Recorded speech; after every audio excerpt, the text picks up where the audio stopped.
grâce aux dieux, c'est un signe et dernière victoire, me rend tous les rayons de ma première gloire. Il est mort ce barbare et lâche usurpateur, qui de tant de combats fut l'objet et l'auteur. Le ciel, par sa ruine, a fait voir à la terre qu'un succès malheureux suit une injustice de guerre. Ô vous, à qui je dois la fortune et l'honneur, instrument et témoin de mon dernier bonheur, croyez, chers compagnons, dont les armes prospères m'ont ouvert le chemin du tronc de mes pères, que par vos longs travaux, mon repos rétabli n'est pas dans mon estime un bien digne d'oubli. Je sais trop quel salaire exigent vos services et que l'ingratitude est le plus noir des vices. Mais il nous reste encore à faire une action qui conduise ma gloire à sa perfection. N'est-ce pas, mon ami Philippe?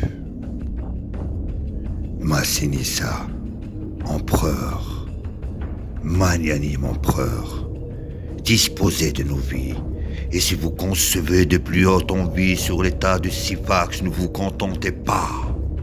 Poussez vos vœux plus outre, et nous suivrons vos pas. Sur l'aveu du Sénat, vous pouvez entreprendre de nous mener plus loin qu'il ne fut Alexandre. Vous possédez l'amour des 4 légions, peuvent donner autant de régions, et qui ne cèdent pas ces vieilles phalanges qui virent tant de mers et de terres étranges.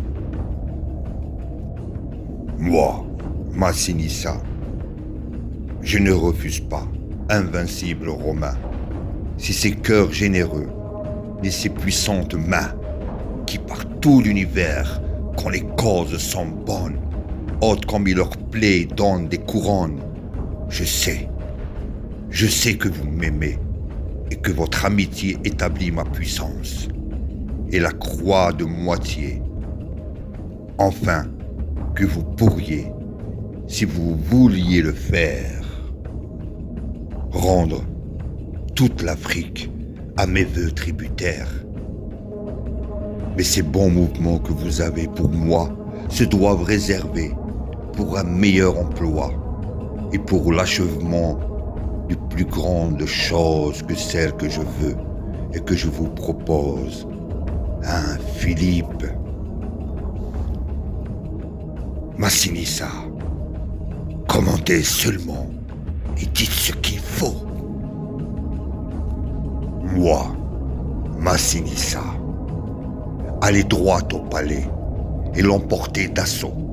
S'il est vrai, comme on dit, qu'il fasse résistance, non que de soi le lieu soit de telle importance, qu'il faille absolument, sans attendre à demain, au prix de notre sang l'avoir à coups de main. Mais ce que Sophonisbe, à l'extrême réduit, s'y trouve enveloppé avec toute sa suite. Or, je crains qu'attendant jusqu'à demain matin, cette longueur ne nuise à l'empire latin.